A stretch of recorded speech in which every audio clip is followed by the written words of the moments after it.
Hello, नमस्ते, सलाम वालेकुम। This is warrior academy, it's all about you. और मैं हूँ सिद्धार्थ। आज हम डिस्कस करने वाले हैं ना ही किसी टॉपिक पर, ना ही किसी सब्जेक्ट के बारे में। आज हम डिस्कस करने वाले हैं अप्रैल के अंदर इस साल यानी कि 2020 से 21 वाला जो सेशन था क्लास 10th के लिए सीबीएसई में, वो पेपर कैंसिल हो चुके थे। ठीक है, लेकिन उस टाइम पर ये नहीं बताया गया कि अब वो बच्चे आगे प्रमोट कैसे होंगे। यानी कि अगर वो 11th क्लास में जाते हैं, अगर वो ठीक है किसी सब्जेक्ट को लेना चाहते हैं 11th में, लेकिन किस बेसिस पर उन्हें प्रमोट किया जाए, तो उस टाइम पर ऐसा कुछ भी गाइडलाइन नहीं थी कि किस बेसिस पे उन्हें प्रमोट किया जाए। लेकिन कल ही ये एक गाइडलाइन आई है सीबीएसई से कि अब इस गाइडलाइन के अकॉर्डिंग हम 10th वाले बच्चों को किस तरीके से आपके 11th क्लास में प्रमोट किया जाएगा। यानी 10th से प्रमोट होगी वो 11th क्लास में आ जाएंगे। ठीक है, तो जल्दी से हम उन टॉपिक पर डिस्कस करते हैं। ओके स्टूडेंट्स, यानी कि आज सबसे पहले यानी कि एक हमारी कमेटी बनाई जाएगी स्कूल के अंदर। सीबीएसई गाइडलाइन के अकॉर्डिंग उन्होंने ये बोला कि हर स्कूल में एक रिजल्ट डिक्लेयर करने के लिए या उसके असेसमेंट के लिए एक कमेटी बनाई जाएगी। ठीक है, उस कमेटी में सबसे फर्स्ट यानी कि हम बात करें तो उसमें मेन जो होगा प्रिंसिपल जो होंगे उनका रोल होगा। अब प्रिंसिपल जो है वो एक तरह से उस कमिटी जो रिजल्ट कमिटी है उसके क्या होंगे, प्रिंसिपल जो होगा एक तरह से हेड होगा, इंचार्ज होगा। ठीक है, उसके अलावा 7 टीचर्स और होंगे इस कमिटी में। अब ये मिलके यानी कि एक प्रिंसिपल एंड 7 टीचर्स जो होंगे वो मिलकर रिजल्ट डिसाइड करेंगे। ठीक है, अब जैसे कि 5 टीचर्स जो है वो आपके स्कूल से होंगे। अब 5 टीचर्स हर एक सब्जेक्ट से लिया जाएगा। ठीक है, तो आपके जैसे मैथ्स टीचर हो गए, सोशल साइंस हो गया, साइंस टीचर हो गए, और 2 लैंग्वेज सब्जेक्ट यानी कि इंग्लिश एंड हिंदी के जो 2 टीचर्स हैं वो भी यहाँ पर होंगे। ठीक है, अब रिमेनिंग जो 2 टीचर्स है वो किसी और स्कूल से लिए जाएंगे जो कि as a external member of result committee, यानी कि वो आपका एक्सटर्नल मेंबर की तरह काम करेगा। और हाँ, कुछ गाइडलाइन ये भी दी गई है कि वहां पे एक्सचेंज नहीं होंगे टीचर्स। ठीक है, सपोज आपकी पड़ोसी स्कूल है ना।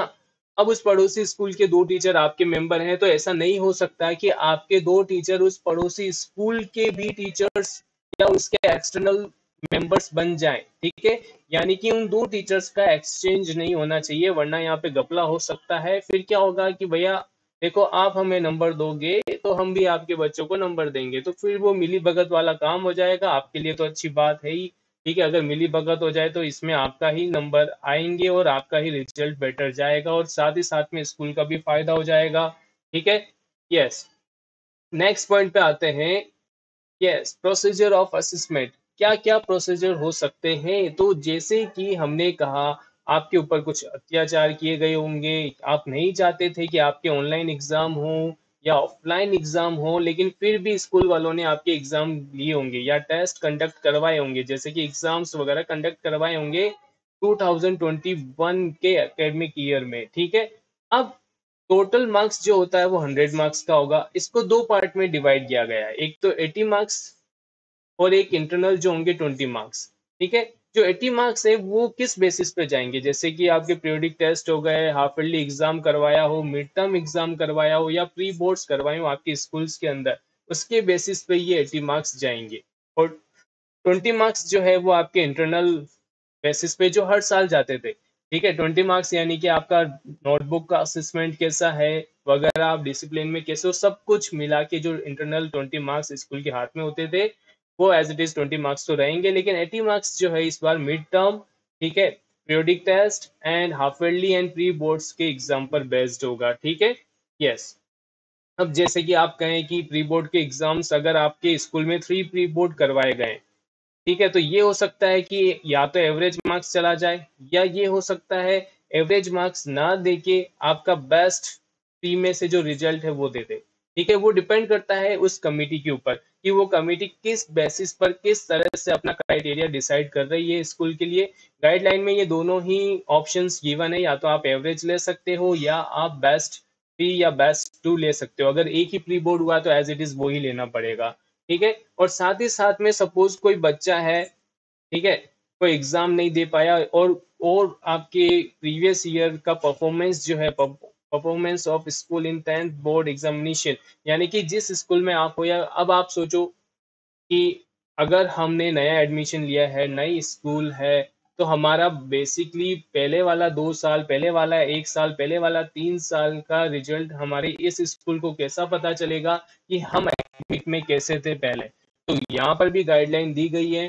ठीक है, यहाँ पे गाइडलाइन क्या है कि अगर आप नया एडमिशन हो तो आपके लिए एक बोर्ड पर, ठीक है, पर्टिकुलर उनको एक इंफॉर्मेशन की हाँ यहाँ पर जाकर आप ये इंफॉर्मेशन ले सकते हो बच्चे की प्रीवियस ईयर उसमें क्या क्या परसेंटेज आए हैं। ठीक है, वो इंफॉर्मेशन आप पर्टिकुलर जाके स्कूल वाला वहां से कलेक्ट कर सकता है। ठीक है, तो वहां पे भी टेंशन लेने की बात नहीं है। ठीक है, कि अगर आपका एकेडमिक अच्छा है उस बेसिस पे भी हम नंबर दे सकते हैं। ठीक है, यस, तो ये तो हो गया आपका प्रोसीजर ऑफ असेसमेंट। ठीक है, अब किसके कितने वेटेज होगा, जैसे कि हमने बोला जो 80 मार्क्स है वो डिस्ट्रीब्यूट होगा, तो 10 मार्क्स तो जो है वो दिए जाएंगे आपके पीरियोडिक टेस्ट और यूनिट टेस्ट से। ठीक है, अब हाफ ईयरली या मिड टर्म अगर करवाए हो आपके स्कूल में, जैसे क्वार्टरली एग्जाम हो गया, हाफ ईयरली हो गया, है ना, तो वो उसका वेटेज होगा 30 मार्क्स का। ठीक है, और प्री बोर्ड्स जो है वो वेटेज रहेगा आपका 40 मार्क्स का, तो टोटल 10 प्लस 30 प्लस 40 जो है वो 80 मार्क्स हो जाएगा। यानी कि टोटल मार्क्स जो है 80 मार्क्स वो इन तरह से डिवाइड किया गया है। ओके, ओके बेटा। तो अब हमारे पास ये है कि एक डॉक्यूमेंट फाइल तरह से एक फॉर्मेट हमें तैयार करना है जहाँ पे स्टूडेंट का नेम होना चाहिए, स्कूल का नेम, ठीक है, एड्रेस होना चाहिए, स्कूल कोड होना चाहिए। ठीक है, और साथ ही साथ में जो मार्क्स आप दे रहे हो, मिड यूनिट टेस्ट के कितने मार्क्स दोगे, हाफ ईयरली के कितने मार्क्स दोगे, प्री बोर्ड के कितने मार्क्स दोगे, और ये मैक्सिमम मार्क्स यहाँ पे मेंशन है। ठीक है, जैसे कि 10 हो गया, 30 हो गया, 40 हो गया। ठीक है, आप कितने मार्क्स दे रहे हो और आपने कितने number of exams mid terms करवाए हैं। ठीक है, यस। फिर अगर अब जैसे कि हमने कहा कि किसी भी रीजन से किसी स्कूल में कोई भी एग्जाम कंडक्ट नहीं हो सका, ठीक है, कुछ एग्जाम रह गया या कोई बच्चा किसी वजह से कोई एग्जाम नहीं दे पाया, ठीक है, तो अब हम क्या करें, तो अब हमें कुछ भी नहीं करना। तो वहां पे गाइडलाइन दी गई है कि उस टीचर को कहीं ना कहीं उनसे, स्कूल वालों को, उन बच्चों से बात करके, ठीक है, उनका या तो आप कोई ऑब्जेक्टिव टेस्ट कंडक्ट करवा दो, या हम ये भी कह सकते हैं कि एक्स्ट्रा करिकुलर एक्टिविटीज जैसे कि क्विज करवाना, ठीक है, कुछ भी, ठीक है, जैसे कि ग्रुप डिस्कस करवाना, जीडी करवाना, कोई भी अदर एक्टिविटी के बेसिस पर आप उसको वहां पर मार्क्स दे सकते हो। ठीक है, तो ये जो था एक तरह से फॉर्मेट था कंप्लीट, जो कि सीबीएसई से नई गाइडलाइन के दौरान आया है। ओके, यस बेटा। तो ये कुछ डेट है, जैसे कि फॉर्मेशन कब आपकी कमेटी बननी चाहिए, 5 तारीख तक सीबीएसई गाइडलाइन के अकॉर्डिंग ये कमेटी बन जानी चाहिए, उसकी इन्फॉर्मेशन आगे तक चली जानी चाहिए, subject wise school wise distribution हो जाना चाहिए मार्क्स का as previous board exam CBSE, वो भी कब तक हो जाने चाहिए, फिर। ठीक है, डॉक्यूमेंट वगैरह सब कुछ प्रिपेयर हो जाना चाहिए आपका 10 तक, असेसमेंट कंडक्ट करवाया हो तो हो जाना चाहिए। ठीक है, अब स्कूल का जो रिजल्ट है वो कंप्लीट हो जाना चाहिए 25 मई तक, चेकिंग वगैरह सब कुछ मार्क्स का यहाँ 28 मई तक हो जाना चाहिए, सबमिशन हो जाना चाहिए मार्क्स का 5 जून तक। और अगर इंटरनल असेसमेंट के मार्क्स अगर पहले ही अपडेट हो चुके हैं तो कोई बात नहीं, लेकिन अपडेट अगर अभी अपडेट नहीं किए हैं तो 11 जून तक अपडेट करने हैं, और फाइनल में जाके 20 जून 2021 तक आपका जो 10th बोर्ड का रिजल्ट डिक्लेयर हो जाएगा। ठीक है, तो ये रहेगा बेटा 10th में किस तरह से आपके परसेंटेज आएंगे, क्या कैसे डिसाइड होगा, और ऑब्वियसली जैसे आपने पहले परफॉर्म किया है उसी के बेसिस पर आपके 10th के परसेंटेज होंगे। ओके, ओके स्टूडेंट्स, अब आपको पता चल गया होगा। ठीक है, अगर आपको ये वीडियो पसंद आता है तो इसे लाइक करें, शेयर करो, और शेयर जरूर करना अपने फ्रेंड्स को, ताकि उनको भी पता चले कि किस बेसिस पर आपके परसेंटेज वगैरह डिसाइड होंगे और असेसमेंट किस बेसिस पे किया जाएगा इस साल। ठीक है, ओके बेटा, see you, take care, good bye.